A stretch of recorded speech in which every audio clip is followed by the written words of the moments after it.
Welcome to the grand final of qualifier number 3 for the Banshee Cup, and we're starting our best of 5 with Haunted Mines. The Bobby Cottage fan club. I have to admit, I am very surprised. I mean, pleasantly, but hey, they made it to the grand final. I didn't think they would, but kudos to them.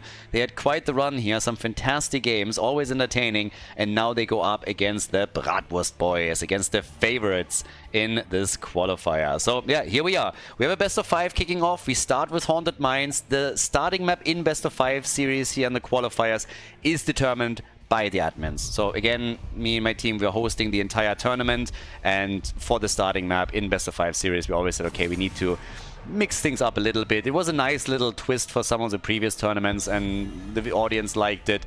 The players didn't mind it too much, so we were like, okay, we'll just keep that up.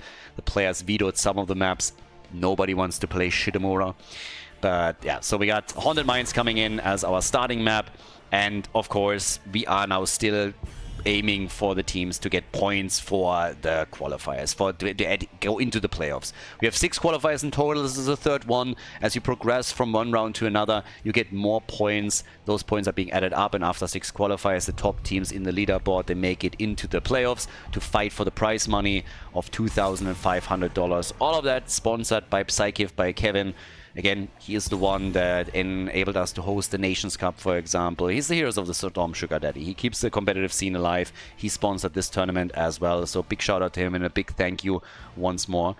And well, thanks to that, we're now getting the best of 5 series, the final one for qualifier number 3 before we're heading next week into the 4th one. Anduin and Lucio get banned out. The blue team had the advantage that they could pretty much spectate a lot of the games that were played before, so they have a very good idea of what exactly the fan club is currently trying to do, what they're usually playing, what heroes they're prioritizing. There's of course a couple that are preference picks. Ixazaria, for example, gets banned a lot for that very reason.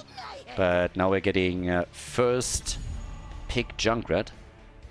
And yeah, I also want to see what Ultralisk does. We had a couple of really nice plays by Ultralisk on the first day of the 3rd qualifier. I really liked his fall stat. It's not really a hero that I thought I would mention in Ultralisk context. I like his Samura that he puts out lately too.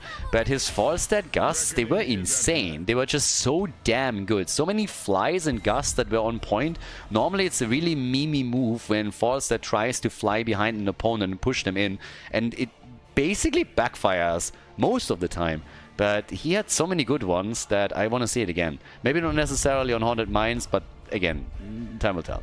We get Tracer and we get Tyrael, so there's a chance that maybe even Malfurion is going to get banned, since that's usually the holy trinity of Tracer plays. You get the overheal from Malfurion, you get the shield from Tyrael, so maybe they're going to target that as their next ban. Which would mean they remove in total 3 supports. But we have Brightwing chosen. Masquerade is playing Diablo. And again, if you're turning in late, once again, a reminder that we have only one single ban rule for these games, and that is you cannot play the same hero more than once within a series. We don't want to put the players too much out of their comfort zone. It's pretty much a rule that gets established so that we don't see the same hero played over and over and over again. But since we have a pretty deep hero pool overall in the game, it's still a situation in which the teams can always go for a proper team composition. They can always get a proper meta hero out, but it at least makes sure that we are not going to see the Hanzo show time and time again. Now, Sergeant Hammer already gets banned. Always a good idea against the Germans. If you're going up against the Germans, particularly if you're from France, then you want to take the hammer away. Make sure that those German tanks, they can't keep rolling here. Malfurion as a ban. Called it. Doesn't take a genius, obviously, with that double pick from the fan club, but still. What are they going to go for now? We get... well... I'm looking at Ixia. Sneaky support? Or are we going to see them with a more interesting play? Karazim and Maiev. And interestingly enough, it's Jean Lassalle that played Karazim now. Now they can swap it over to Ixia. But if Ixia plays something else, then we are in for a treat in game number 1 already. So the best of 5 series is going to kick off in Haunted Mines, and we have our final double pick for the blue team. We're still missing for 2 of the Germans to take their pick. It's basically 4 Bratwurst and a baguette is what we are looking at. Blaze and Imperious. That's a tricky front line for sure. Good luck, Tracer. Have fun with that. Also, it's a lot of stuns that they can chain here. Yeah, that is quite hit point heavy and a lot of CC. Which leaves us with the final pick for game number 1. Ixia himself. And what is the choice? Or are they swapping Charism over to him? That could also happen. They go for Hogger. Okay. Hogger's in the house. 100 Mines, the first map. Let's go, everybody. Grand final of qualifier number 3 for the Banshee Cup is kicking off with the Bratwurst boys going up against the Bobby Cottage fan club. Game number 1 in the grand final. It's actually the second time that we're here. I can talk about that in a moment, but we had a little bit of a problem. But, well, as we're heading into this game, we have on Haunted Mines on the left the Germans with Hazorbs on Blaze. Well, I guess technically it's not only Germans. We got Germans with a little bit of French influence as at least one baguette here, which is the beginning of a fantastic sandwich, as you probably already figured out. We got Dino on Junkrat, we got Death Knight on Brightwing, Ultralisk on Imperious, and Diablo on Masquerade. On the right side of the map, the French team, the Bobby Cottage fan club with Jean Lassalle on Tyrael. We got Virtual on Hogger, Nagrom on Tracer, Malganir on Maiev, and Ixia is playing, well, Charism. Hogger is dead again, that figures, but they get a counter kill against Diablo. Yeah, the Frenchie is the first one to die on the German team. Why am I not surprised? So yeah, first one to go down here, but now Brightwing falls too. And that was a nice tactical play of the French team. So, why did I say that we're here for the second time now? Because we were 5 minutes into game number 1 on Haunted Mines when Ixia dropped. And he couldn't come back into the game. He could not reconnect. He tried multiple times, but it just wasn't possible for him. So the German team, the blue team, they offered to restart, and that's exactly what happens.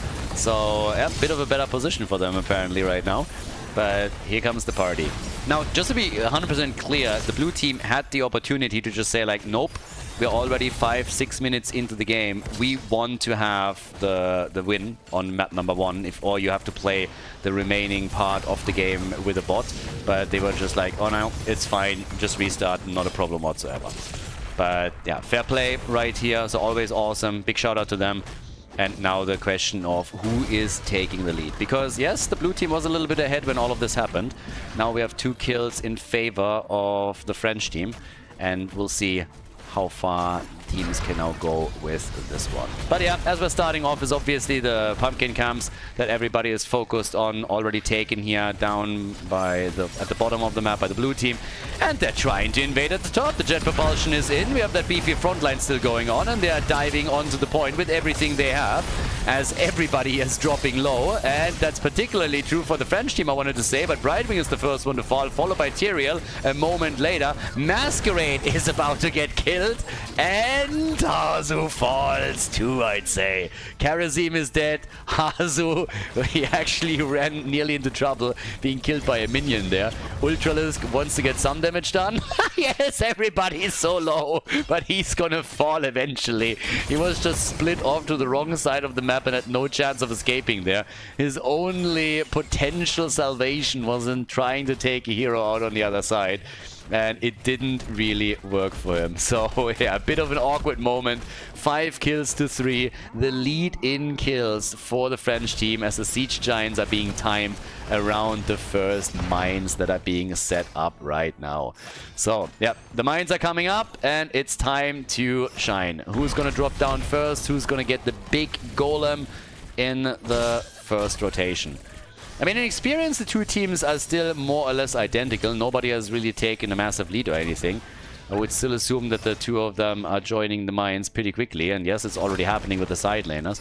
In addition to that, as a bit of a side note, while we're having still all of this up, the big boss, of course, can also easily be taken. And we have a push happening down at the bottom of the map, as apparently the French team is not making a massive move just yet for all of this.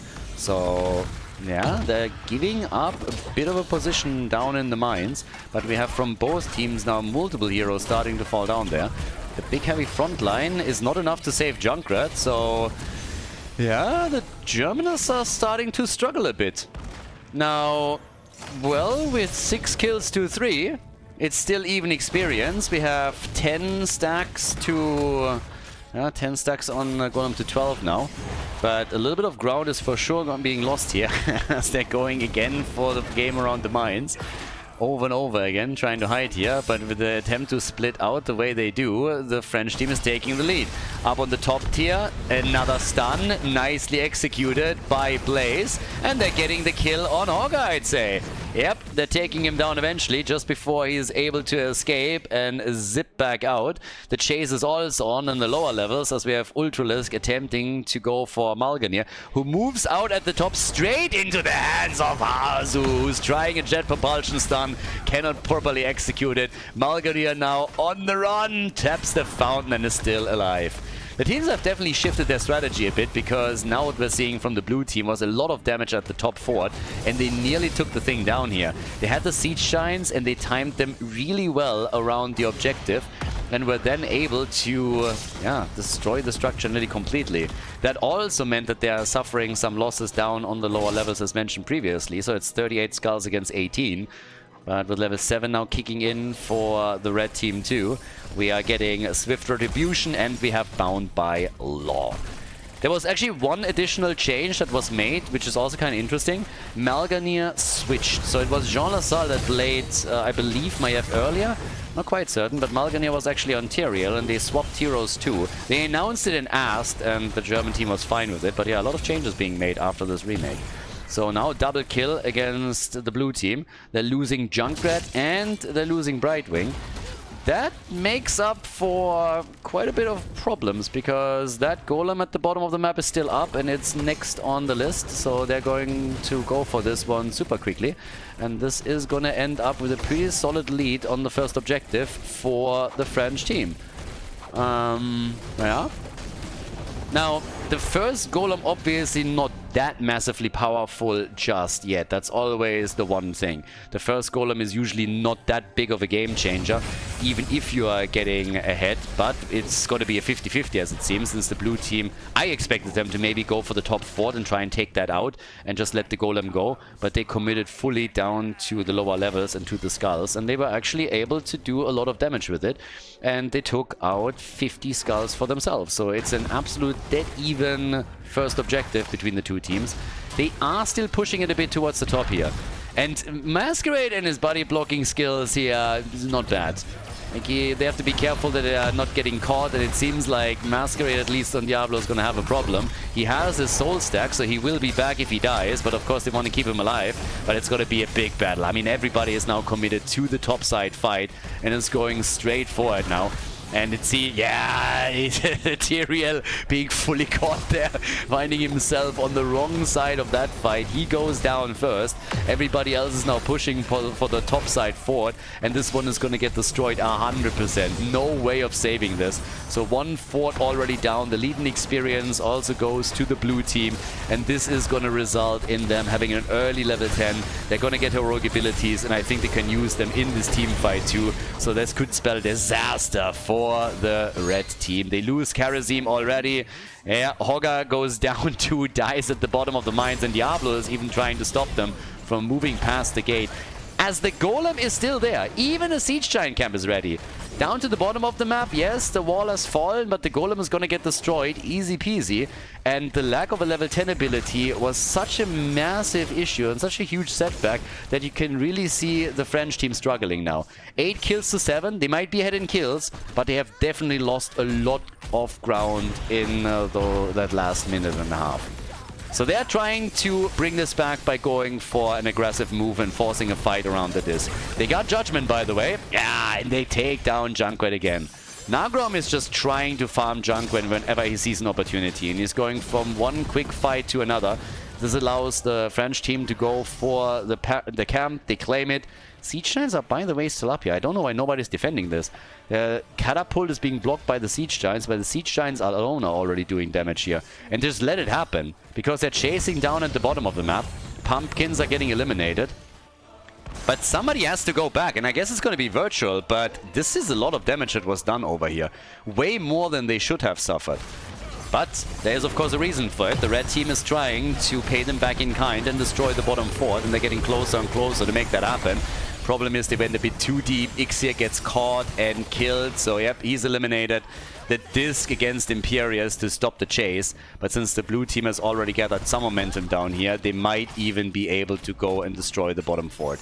They can poke from a distance with Maiev, of course, Maiev with Junkrat, of course, and this is exactly what we're seeing from them. There's still that one level advantage that they're still holding on to. Level 13 talents are gonna come in next. Nagrom with 26,000 is now the top damage dealer for his team. Doesn't come as a surprise here, but Maiev is at least close. She's at 24,000, as Junkrat with 27k might have died 3 times, but he's also the top damage for the blue team. Yeah, Disc is out again, and they're trying to force another fight here.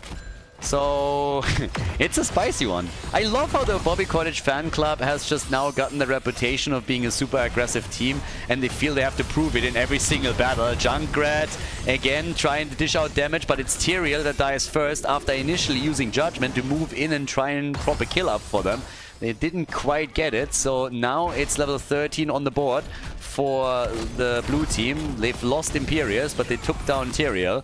The mines are open again, and the only one that has made it down there so far is actually Blaze. Yeah, Blaze, the only one that moved down into the mines. Now the rest of the teams are slowly starting to follow up on that.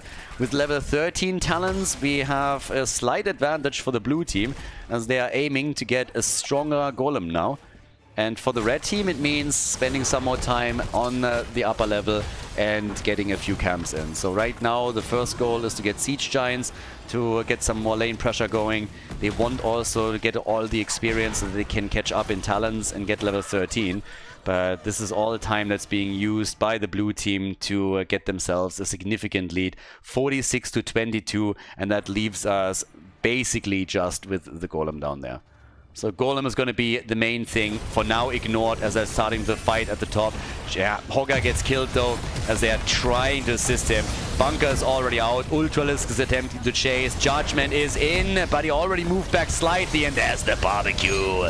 Diablo with the play. Tyrael trying to escape here. He doesn't make it, he's gone. Karazim has been destroyed, that leaves only 2 heroes for the red team.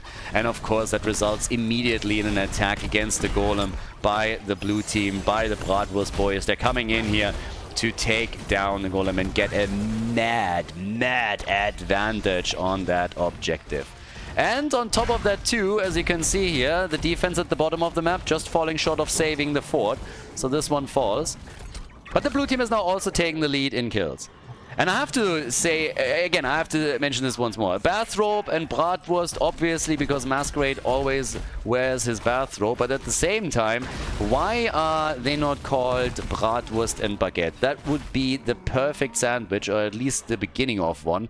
And they missed a massive opportunity here. They're not missing an opportunity to grab some camps, though. Red team gets at least the pumpkin camp.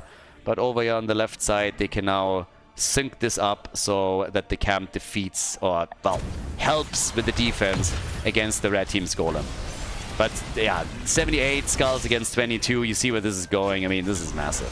Bunker to be pushed out already on the other hand, so yeah, there's a bit of a problem. But here comes the play. Judgment into the back line, they try the kill and they get it. Bye-bye, Fruitfly. Brightwing is getting wrecked, is totally destroyed. They don't have support anymore. Hogger makes it out, so once again, good news for the French team. They're still behind in experience, but at least these little fights that they're bringing up at the bottom of the map are working for them. That boss, then again, that's a different story. So already zoning Karazim slightly out. Top side is not going to be a problem. Again, Siege Giants and Fort are going to deal with the red team's golem. But down at the bottom of the map, the fight continues. They go for Tyrael and they take him down. Barbecue, Virtual. He's honestly just like always sliding away from sure death just before he falls. I mean, 50 hit points or so. But Karazim, they catch him again. They take him down. Karazim is eliminated. They're trying for another follow-up kill. Hogger is just a survivor, apparently. But Maiev isn't. Malganir gets killed, and now this bottom keep is in dire straits as they are taking it on. This keep is gonna fall. Nice lead for the blue team. Not only in... Oh, yeah, they're going for core here. I mean, they're way ahead. 12 kills to 16.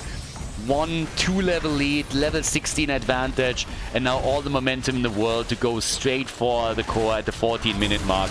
And they might not be able to take the entire thing down. I think they're going to win it here, but even if not, this is going to be significant damage on the main structure. Maiev is back in 3, the core is down to 70% already, and all they got to do is right-click the shit out of it. So yeah, looking great here. Obviously, still bouncing around, looking for some extra damage. 7-sided strike is getting used. Dino's falling a bit low, but Right Wing is there to the rescue. And this is going to be all she wrote. 41,000 damage for Tracer was not enough. And we have victory with, yeah, Ultralisk with 54,000 on Imperius, taking the top damage for the Bratwurst boys. Before we head into game number 2, make sure that you subscribe to the channel if you haven't done it yet so you don't miss out on any future content here on Khaldor TV. Game number 2, 1-0 for the blue team as we are heading into the second map. And, well, I give you 2 guesses who picked Towers of Doom. Obviously, the Bratwurst boys. Yeah. So, the red team has taken first pick, first ban after they lost the first map, after they lost on Haunted Mines. And now it is one of the favorites of the blue team. I'm personally curious if they're banning Stitches. Red team. Because Masquerade has been playing Stitches over and over again. So we'll see what exactly is going to happen there if they allow that. But they also know that Hazobs, of course, loves his Vikings. So they are getting rid of that first. It's always annoying when you're going up against a team like the blue team, because you have so many heroes, so many players on this team that have specific heroes that are just key for them. You're talking about Ultralisk with his Maiev, for example. You're talking about Hazu and the Vikings, his Abatha at times. You have then on top of that Dino with a few of those, Masquerade with Stitches that he plays there. You only have so many bans. So the problem that you're always facing off against is you can't ban everything. You have to at some point just decide, okay, what are we comfortable going up against and what are we just not okay with?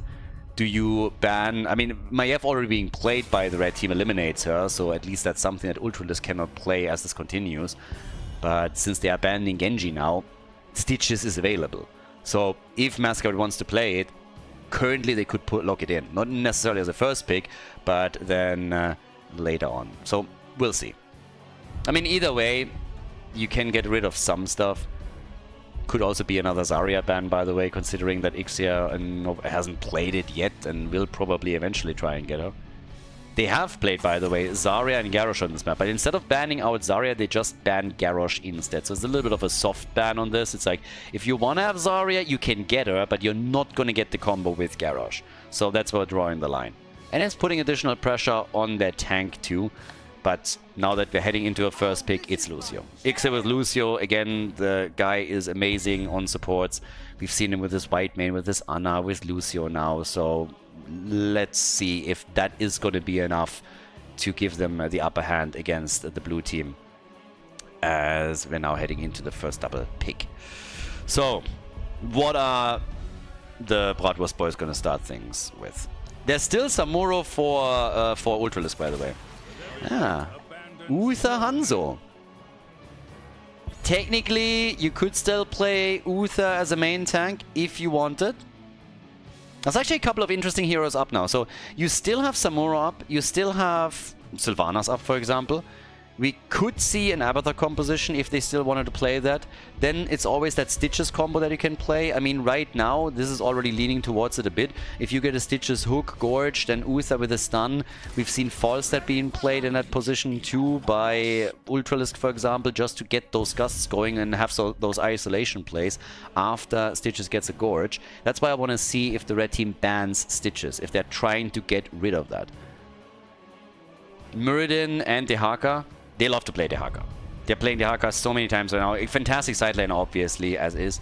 But they are one of the teams that are always going in for him. They want to have that global. And they want to have it as also a preference pick. Sajnama gets banned, funnily enough, by the Germans. So, is it Stitches, yes or no? Because if not, I'm pretty certain that Masquerade is going to take Stitches and Ultralisk might go for false dead. First of all, to mirror the Haka's global movements later on, but also to use that gust isolation that is just so powerful if you're playing Gorge. They go for Leo. They target the Hazu. Okay. Stitches? Are we going to get some playtime? I mean, Leo getting banned is already good and well, but there's still plenty of heroes available for Hazu. They could also go Samuro, of course. They could go on a side lane Samuro with Ultralisk. We'll see. Actually, I'm more surprised that they're letting the timer run out like this. Jojo and Urel. Okay. Unexpected. Very vanilla. Extremely vanilla from them. Now I'm curious what Ultralisk is gonna pick.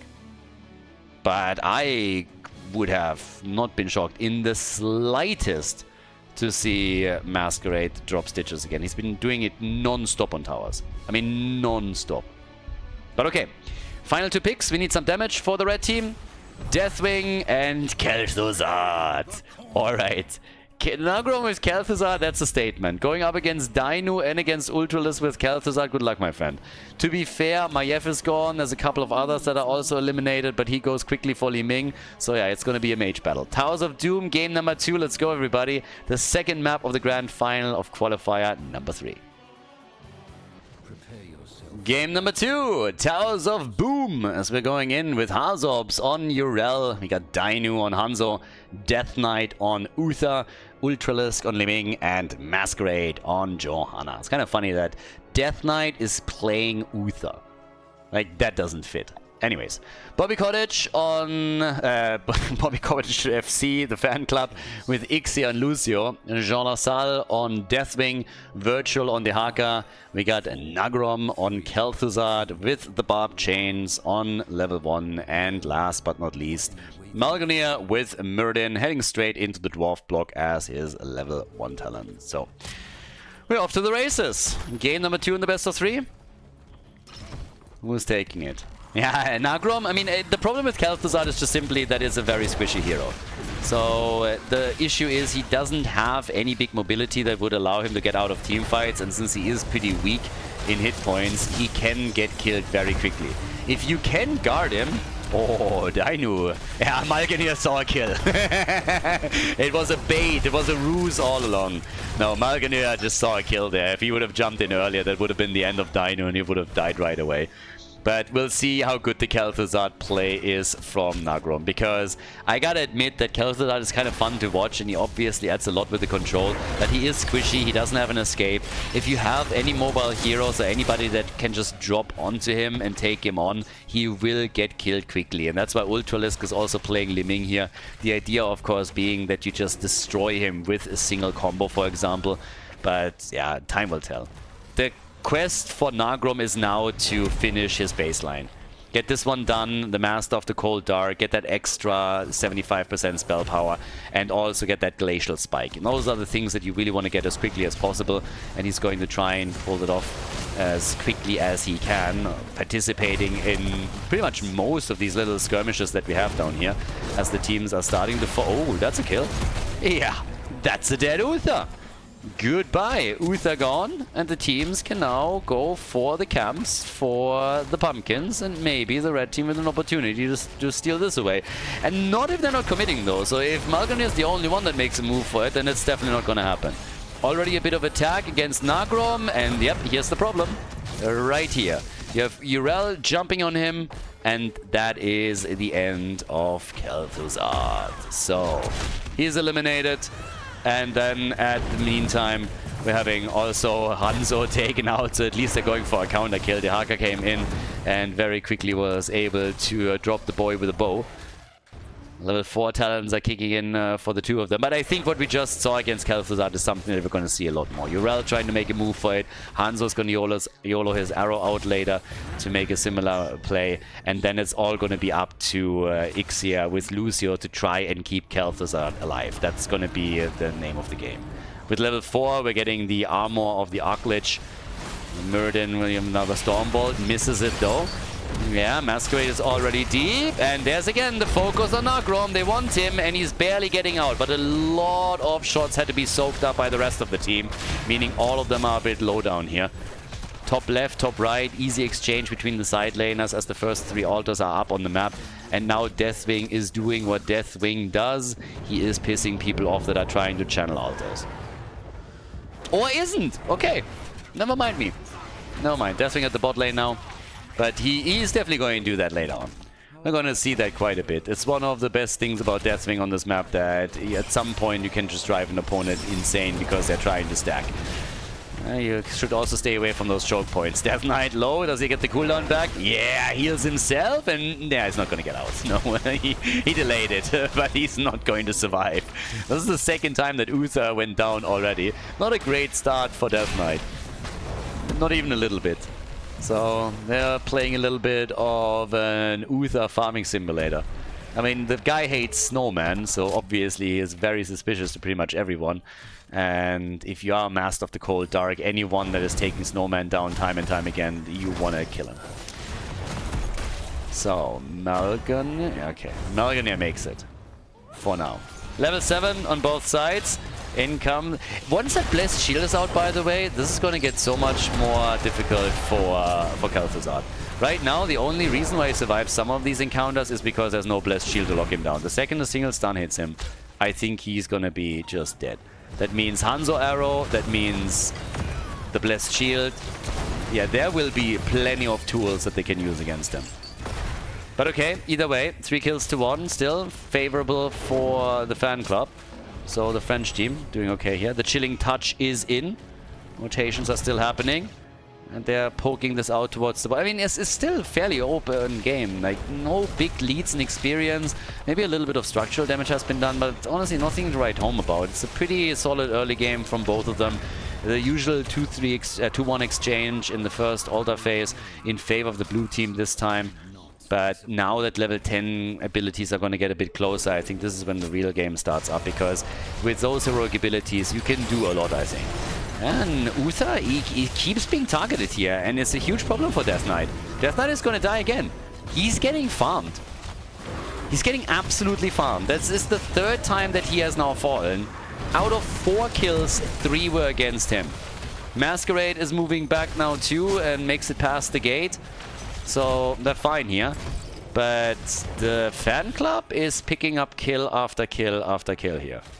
We have also with the axes on level 7. Give him the axe! Muradin doing his moves. But for Death Knight, this is a bit annoying, to say the least.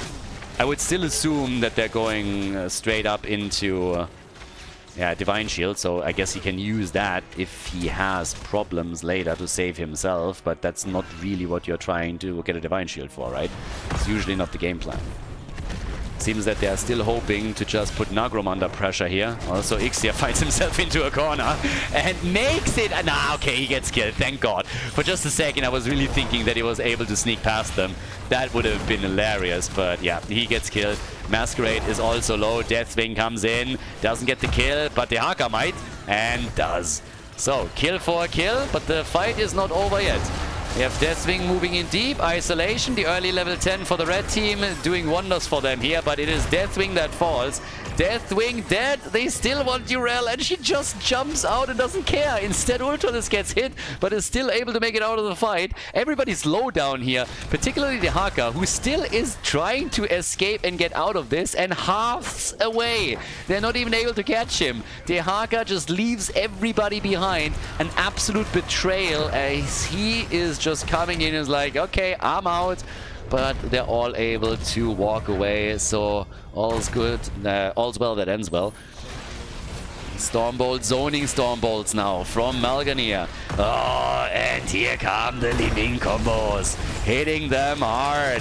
As again, Nagrom is working on a few additional stacks here. Obviously, we now have level 10 on both sides. We also got Calamity. Hanzo has his barrow back in another 18 seconds. Blessed Shield ready to go. They go for Deathwing and turn him into Deadwing as they're looking for the next target. Altar still up for grabs, and it's the end of Muradin. Muradin gets murdered. The shots are being fired. And are we getting an arrow? Yes, we're getting an arrow. Lucio's dead and so is Nagrom. Khaldor gets absolutely crushed. 5-man team wipe with Li Ming getting reset after reset and putting them to good use as she is murdering the entire French team. Time to say goodbye. That bottom bell tower is going to be converted over to huge plays being made right now by the blue team. Deathwing trying to save the day here. Actually saves the bell tower. Yeah, he's back and so is Muradin. The death timers were low enough that they made it in time to keep the bell tower here. And now that we have the Haka joining in, they're actually trying to get a kill. Not sure if that's going to happen for them. Isolation is out. Tong is being missed. Oh, Ultralisk nearly got the kill, but he missed it. Didn't get the reset and now has... Oh, the right shield Ultra. Yeah, he's ultra dead at this point. Oh, Li Ming is ultra dead, but the good news for the blue team is they're getting a kill against Lucio, so at least it's a counter kill. Dehaka and Urella still playing it out on the side lane. Damn.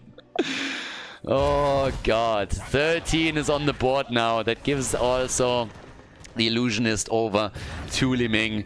We currently have at the bottom of the map the next altar spawning. It's a single altar here, and let's not forget they were not able to convert that bell tower over, so there's still a good access path for the fan club. The spike is out. Khaldor isn't quite done with his baseline, so he doesn't have the extra spell power. But Nagrom is having problems now, and this is exactly what we highlighted earlier. He's just getting attacked time and time again here. He is pretty low. The heals are coming, but you can see how much pressure there is and how difficult it is for Nagrom to get good damage out, because he needs to make sure that he doesn't get murdered every time as the fight starts. Great save! Deathwing would have been dead here. Deathwing would have been dead if not for Lucio. But Muradin, he's not going to be able to escape. Hazops is going to get him. Moves in and eventually he's going to fall. They're actually delaying the kill even. Yeah, they get him and that's a staggered death, of course. The altar was also channeled, so now it's 20 points on the core against 32. Level 13 wasn't really available for the red team throughout all of this, but they're picking it up now, which also gives Muradin the synergy with healing static. And we get the chain link. Only 5 stacks away from getting the additional spell power. We're having 28,000 damage from Deathwing, looking real good here. Muradin actually, 19,000 damage. Muradin with more damage than Khaldor. Bell tower is taken, that means the pumpkins couldn't make it through. They're taking both of the pumpkin sets. And we have 41,000 damage for Li Ming. Ultralisk just absolutely crushing it here. And some of those pumpkins are making it in 100%. If nobody defends here, blessed shield and bye-bye. And we say bye-bye. So yeah, that's the end of that. Khaldor is now dead for the 4th time. All the pumpkins are making it through. That is shot after shot fired against the red team's core. The battle continues. Divine Shield on Uther, but it's a 4 versus 5 that they are fighting here. And if they're losing more heroes now, that would be a nightmare considering that the next triple altar phase has just been announced. Big combos coming out. Masquerade is low and eats the Stormbolt and gets dropped. Good moves from the fan club. Important one. Was really important kill. Khaldor is back and Joanna's down for another 30 seconds.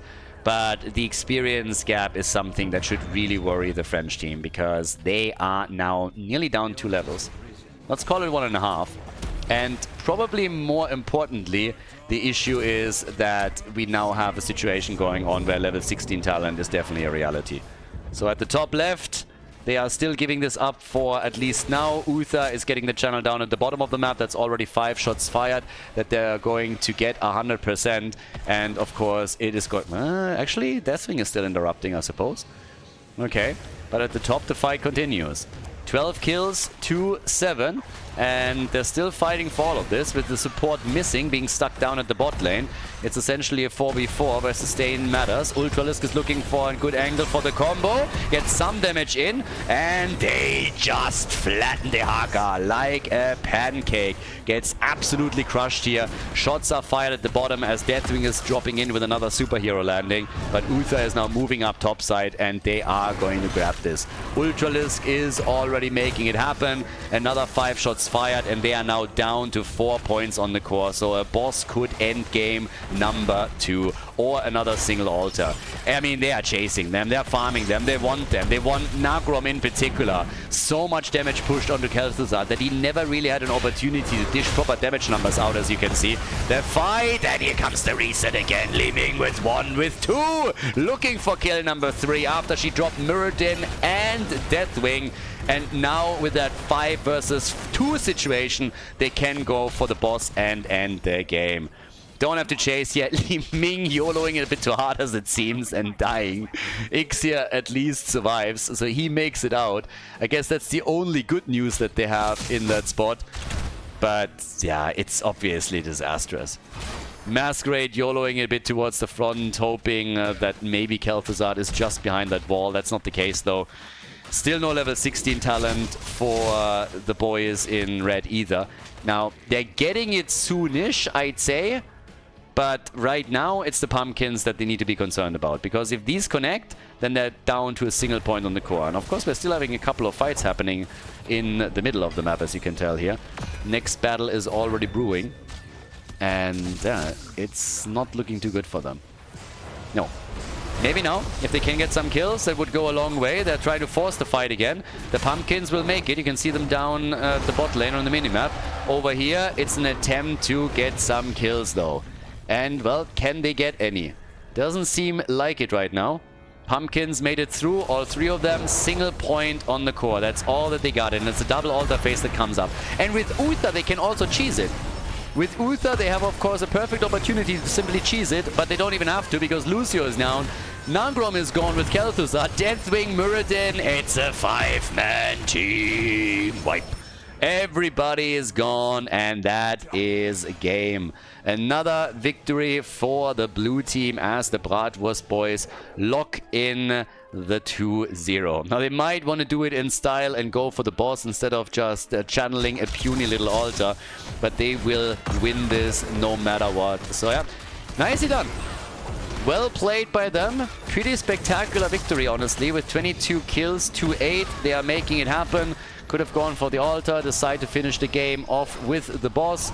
Shots are being fired, and that leads us straight to game number 3 in this best of 5 series here at the grand final of qualifier number 3 for the Banshee Cup. GG.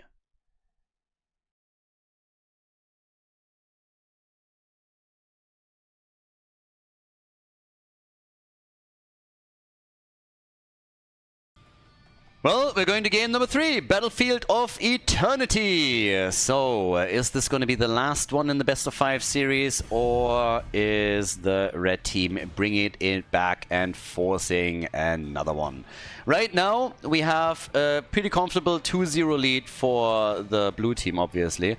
And the last map, Khaldor never really hit his stride. Big problem for him, obviously.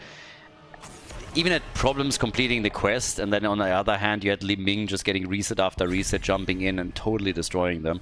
Now we have again the ban on Garrosh, and I think the same reasoning applies here than we had on the previous map.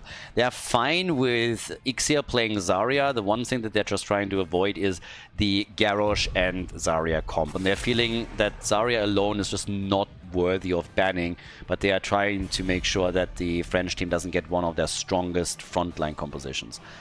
Now, as we're heading into Battlefield of Eternity, obviously the next question that rises up real quickly is Sachsenhammer banned again by the Germans, okay. But yeah, I really want to see what the damage dealers are going to be. We still have Greymane up, for example, so we could see a Greymane play being made. And when we're thinking about heroes that could be possibly picked here, I mean, it is BOE after all. Masquerade? Ah, why you hate fun?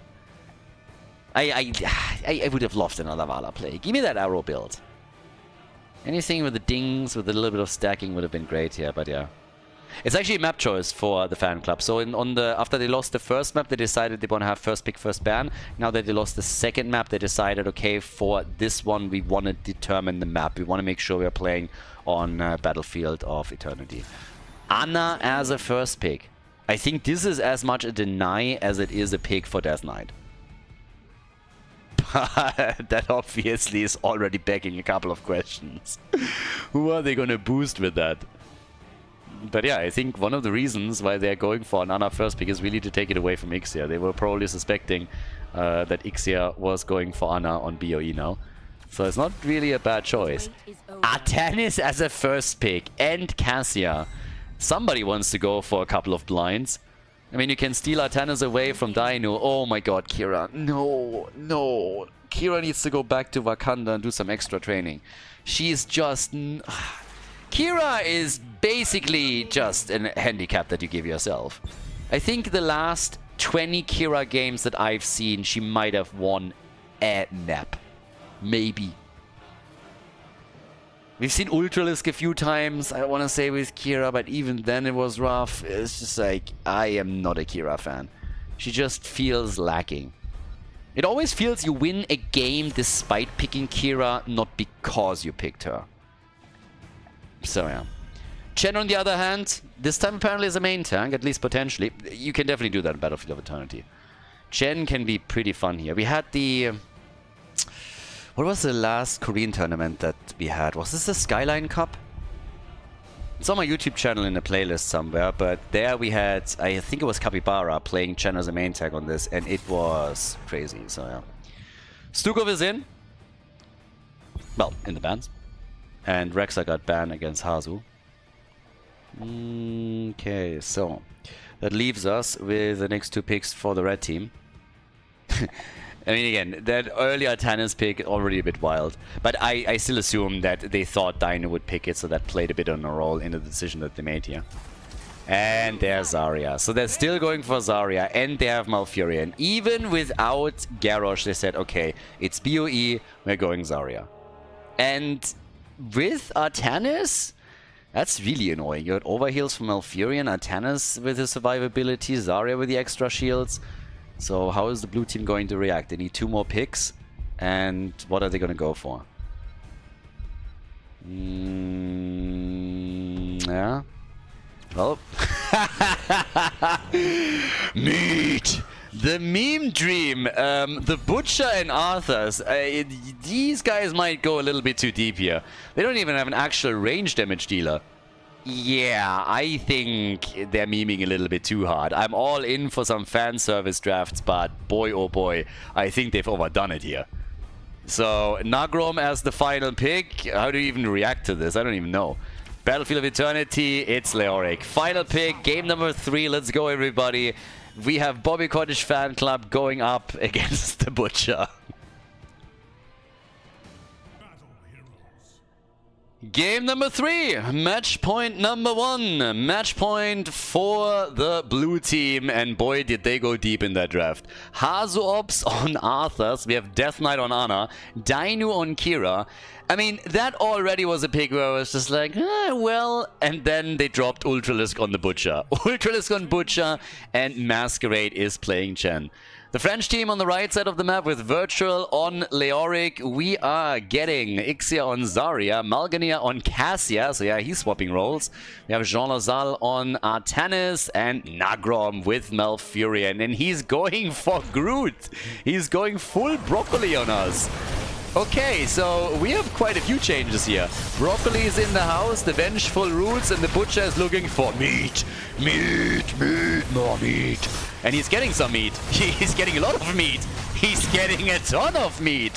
He's already sitting at 40 stacks, everybody. 41, Arthur's died, but hey, as long as you're stacking the Butcher this quickly, you're absolutely okay dropping a hero or two. So that's a 5 versus 5 brawl down at the bottom of the map. It seems like they're going to try and turn this into an official ARAM, as Ultralisk is moving topside, apparently trying to just get the minion waves here, at least for now. And that is kinda safe. I mean, that's not too bad for him, so definitely one way of dealing with all of that. The 4 versus 4 at the bottom, on the other hand, that is where the real party is, at least for the time being, because this is where everybody is just going full on balls to the wall, get some damage in. And I love that we have Vengeful Roots. Vengeful Roots is just one of these talents where you never really think it's going to do anything until you run into this one game where, for some reason or another, Malfurion is able to just stack it into Oblivion, and all of a sudden you're having just Groot emerging and Malfurion becoming a damage dealer. Yeah. Also, tons of damage done at the bottom of the map. Butcher is here. I'm not quite sure if we're going to get meat for that, but they might get some for him at least. He's sitting at 70 now. And that already is amazing. He's at 90 stacks. That would be worrying me a lot if I am the red team. Especially since they're now dropping another 20 in his hands, and this is not going to be a vegan butcher. I can tell you already that much. That is going to be a real meat eater. We're talking full-on carnivore over here. 120 stacks and 6 kills to 1. Early level 4, and now the attack on the gate. Yeah, that is trouble brewing, and a lot of it. So, not good news for the French team. They are in some serious trouble already, and the game hasn't even properly started yet. We're only 2.5 minutes in. The objective is barely getting announced now. Well, they're trying to take the camp here. Big invade happening also from the opponent as they are starting to make their next play. But boy, oh boy, are we looking at a bit of a potential fiesta here. If the Butcher is stacking it this early, if they can't kill him and drop at least some, then it's going to be a nightmare. They're going to go for the fight here. Butcher's coming in too. Wants some meat. They go for Artanis. That's the stun. Onslaught is ready. Masquerade is about to fall, and he dies, and they fall back. They fall back. They played safe, and honestly, I mean, they should. They really should. There's no need. If your Butcher is stacking this well, there is no need to go in at this point in time. You don't want to YOLO it too hard. You definitely want to leave yourself a couple of options open, and that's what they're doing right now. 6 kills to 2. We now have Kira sitting at the top. The halftime show has been lost, so yep, that is definitely a bit of a setback that they have to somehow deal with. You don't want to lose too much on the objective. At least you want to reduce the shield a little bit if you're already about to lose it. Dino trying to get out with Kira, but she dies. Now they're going for the Butcher, and that's the real problem. Ultralis staying a bit too long and now risking dying, but he's able to move out, still picking up some additional stacks at the top. Not a big deal for him. The bigger problem is really that the Immortal is about to get destroyed. So yeah, that's the bigger issue here. It's a victory, and a pretty convincing one for the fan club, and this is probably their best argument to stick it out in the game, that they have now a big Immortal coming in, that they have still the camp that they can take here. They are also claiming a lead in experience now, but again, the big issue is of course still that the Butcher is stacking this quickly, and if he is completing this and then just keeps adding numbers, it could get out of control very quickly. But you can win this through the objective too. Level 7 is kicking in, also very early for them, so that's pretty nice too. They're starting to push through this down at the bottom of the map, and yeah, the fight is on. Butcher isn't here yet. Malfurion is down. I'm not quite sure if he's going to get the meat for that, and it doesn't look like it, but they can still try and pick up some more kills as they're going for the big brawl. Butcher's already moving back. Ultralisk is about to drop and makes his way out of the fight. Barely though, I might add. Yeah, then again, Artanis is a bit low, but Masquerade, oh, Fat Illidan jumping out, and he's able to get away, at least for now. But we're not quite there yet. Do they take the fort? No. Alright, they can't quite go that deep. 150 stacks nearly for the Butcher now. And yeah, our boy is doing work. That fort on the other hand is going to get destroyed. Malfurion with 10 stacks, he's at 10,000 damage right now. Not going full Groot broccoli or anything for the time being, but yeah. Down to the bot lane in the meantime, a few more of the camps are being taken, but of course it's all about the Butcher. And I don't really expect him to be top damage or anything in the game, but the one thing that we can expect is that this single target damage is going to get out of control. So, yeah, they're already chasing over here, and if they get the kill on Leo, that would be another 20 stacks. And does he get it? Yes, he does! Just in front of the gate. Barely there, but he has it. 171. Went into the meat shield and the unrelenting pursuit. So, 8 kills to 4. They're still catching up in experience. Essentially, they're on the same level. But that loss of the fort at the bottom of the map is still a bit of an issue. Still not on level 10 though. Yeah, they're still trying to chase Chen. Can't get him here. And now the swap at the top. Dino is not getting rooted by Malfurion. Is getting healed. Just in time. That would have been a very annoying loss of a hero. And the Butcher at the bottom of the map just picking up whatever he can here. Another minion wave. Go for that easily. Yeah, Virtual. He needs to be a little bit careful as well because he could very easily fall. But there's not a lot of vision. Okay, Ultralisk has it now.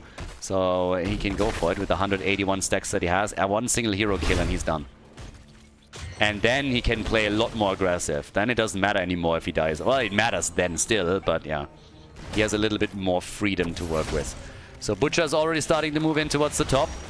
Unrolling strikes already. Butcher making a play for Leo. Whee! Kira zipping around here. And we get at least some blinds. So into the blinds, Butcher still with auto attacks. 182. You want to get that one kill at least. At least one. Army of the Dead. Butcher's running in. And there it is. Quest complete. Time to feed, baby.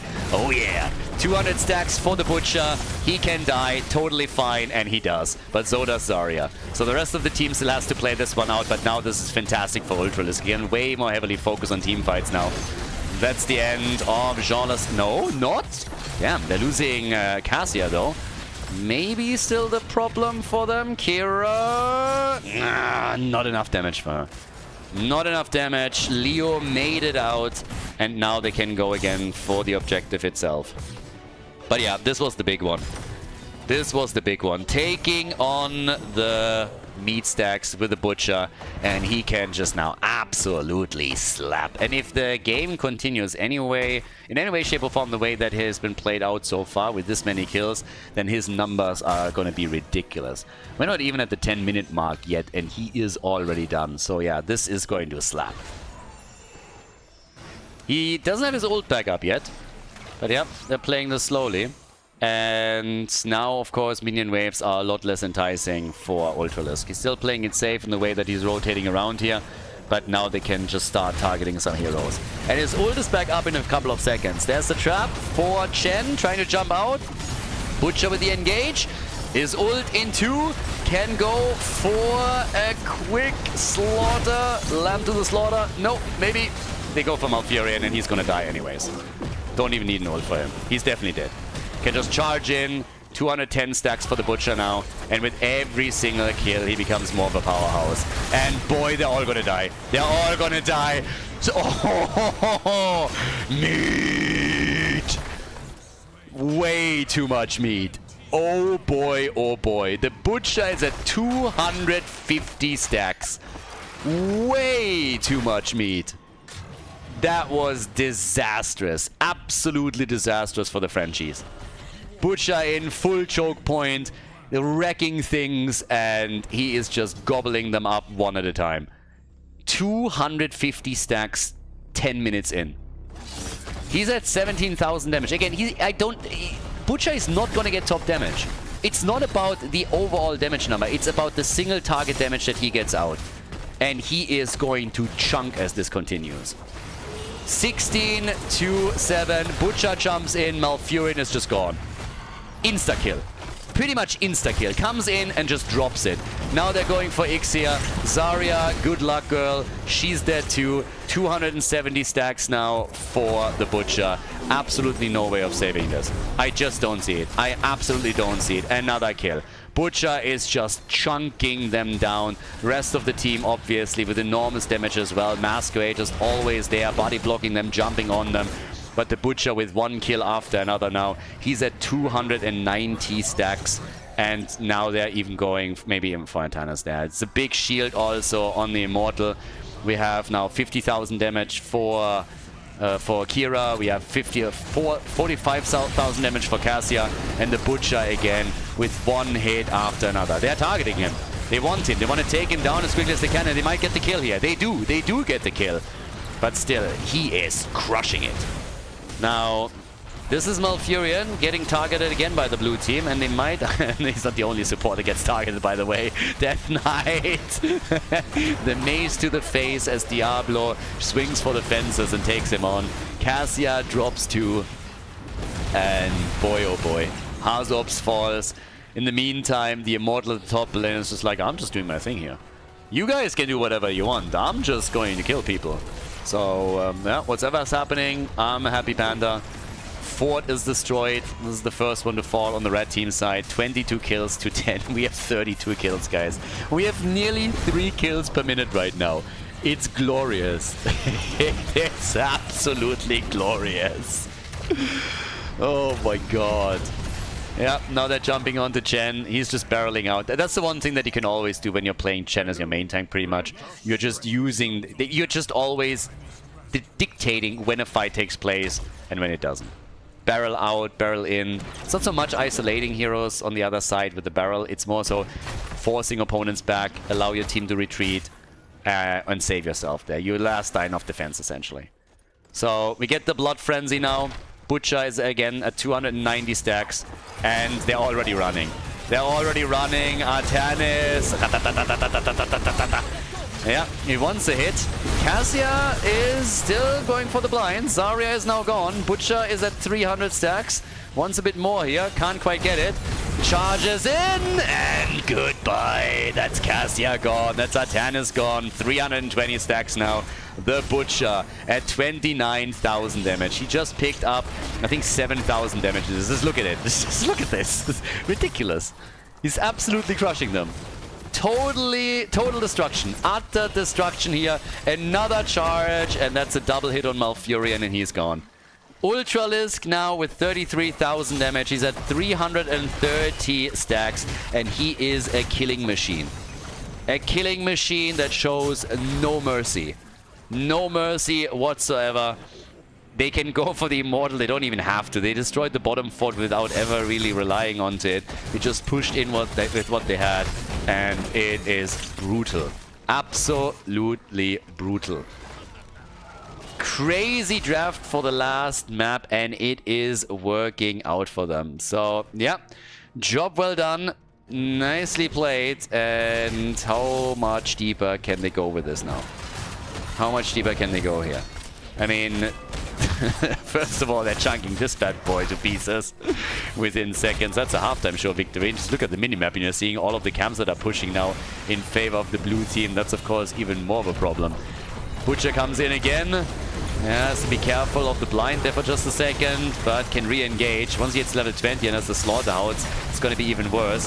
There's the Lamb to the Slaughter, and insta-kill pretty much. Oh, is it? Can they get the Butcher? No, 1 kill, 340 stacks. Yep, that's Malfurion gone. They're going for another blow over here, and the Butcher is just going for a one-man show as he's at 360 stacks right now, and his damage numbers have climbed up to 47,000. The Panda, the final blow for every single one of them. That's now the entire team wiped off the map. Topside catapults have already started to target the keep, so this one's going to fall. Down at the bottom of the map, it's Dino that is making the play for it. And this is going to be it. I mean, again, it's not over until the fat lady sings, but she's already taking a very, very deep breath here. So you can hear her in the background. That's 31 kills to 11, by the way. We're talking 42 kills. 42 kills at the 15-minute mark. And, yeah. Good luck. 100% shield on the Immortal. They got the entire team ready. Topside keep has been destroyed. And they are coming in with full force now to crown themselves the champion of qualifier number 3. Here it is. Butcher looking for it. Could charge in. Cass is actually this one. Dodges out on the blind and gets another couple of slaps out. Bam! Another hit. He's going to end up with over 400. 380 already. There should be 10 on the floor that he's picking up, and he does. And there it is, the Lamb to the Slaughter. Taken down. Bye-bye, Cassia. 400 stacks for the Butcher. His damage numbers are absolutely escalating here. He takes Zarya down too. He kills Artanis. And he kills the hopes and dreams of the French to boot. This is game. This is it. This is glorious victory for the Carnivores. Meet as the Bratwurst boys crown themselves the champion of qualifier number 3 of the Banshee Cup. GG.